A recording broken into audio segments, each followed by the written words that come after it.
A bus carrying new inmates passes through heavily guarded checkpoints on its way to a maximum security facility owned by a private corporation. Among the prisoners is Riki Ho, sentenced for assault and murder. The moment he arrives, you can already tell this guy is different. Guards order everyone through a metal detector, but Riki casually ignores them and walks straight through. Drag him away. None of them want to mess with the new guy. Later, with his face bandaged up, Samuel starts planning revenge.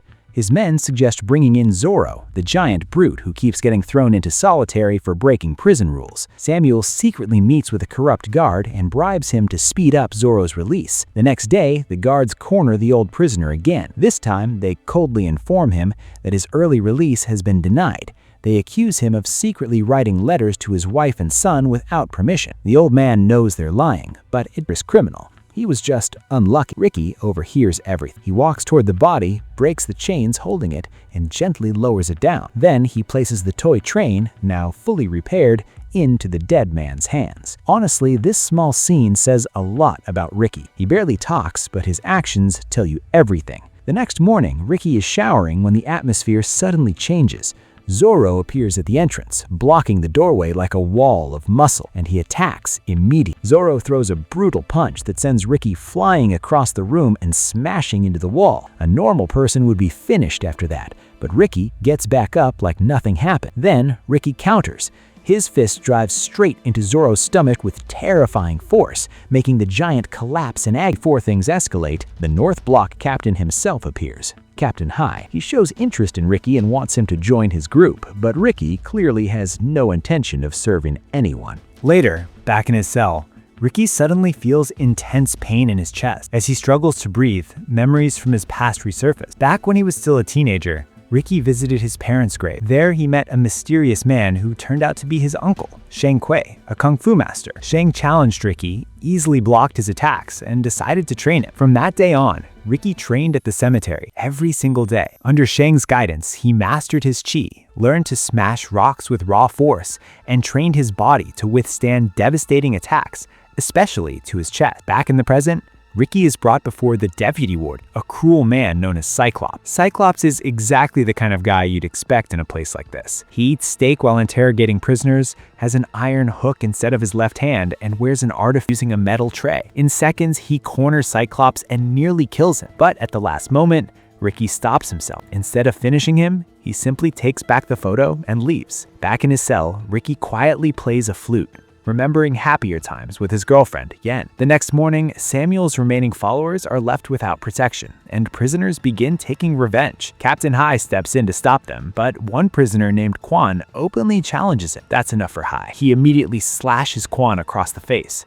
Soon, Riki and Hai face each other in the prison yard. Quan is tied to a massive wooden cross. Riki demands his release before fighting, but everyone knows it's pointless. Hai attacks. He throws glass shards straight toward Riki's eyes, temporarily blinding him. Riki gets slashed badly in the arm and collapses. Things look bad, but Riki manages to wash his eyes and regain vision. The inmates begin rallying behind him. In one swift movement, Riki dodges Hai's next attack and lands a devastating counter. He destroys Hai's eye. The entire yard goes silent. Riki tightly wraps his injured arm to stop the bleeding, while Hai, desperate and furious, makes one final attempt at attack. Riki ends it with one crushing punch. Hai collapses, defeated. After the fight, Riki rushes to Quan and pulls the massive wooden cross from the ground, but he's too late. Quan is already dead. But the remaining three captains step in to protect him. Everyone urges Riki to kill them all and take revenge, but Riki refuses. He doesn't want more bloodshed. Instead, he carries Quan's body away. Cyclops sees an opportunity and offers Riki the position of North Block captain, but Riki ignores him completely. His attention shifts to Alan, Hai's godson, who is mourning nearby. Riki notices the boy's pain and gently teaches him how to make music using a leaf, but Alan can't produce any sound. Then, Riki realizes why. Captains cut out Alan's tongue to prevent him from exposing their secrets. That's just messed up. Moved by the boy's suffering, Riki gives Alan the flute. In return, Cyclops hears even worse news. The prison director is returning from vacation in Hawaii. That makes him panic. he immediately activates Plan Zero. Riki, lying on the ground and clutching his chest, remembers his master's teaching. Using everything he has left, he gets back up. Now he faces all 3 remaining captains. One captain wraps him with ropes lined with knives, preparing to kill him, but Tarzan, the giant brute among them, interrupts, insisting he should get the kill. And while they argue, Plan Zero activates.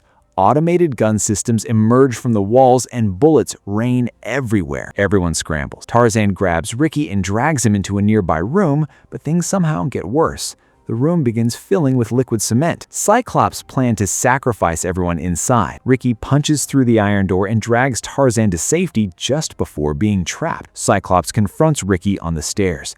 Riki tries exposing the opium plantation, but before he can attack, the cement hardens around him. He's captured. The next day, the prison director finally arrives. And this guy is somehow even worse.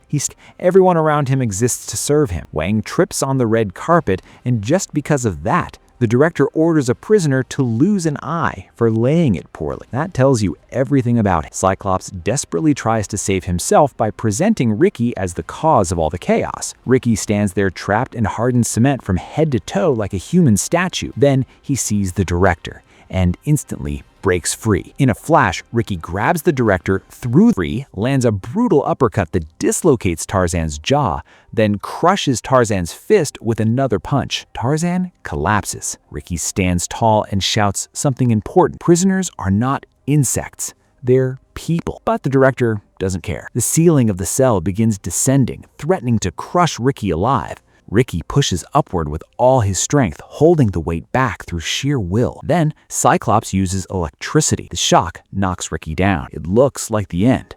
But Tarzan, barely alive, suddenly makes a choice no one expects.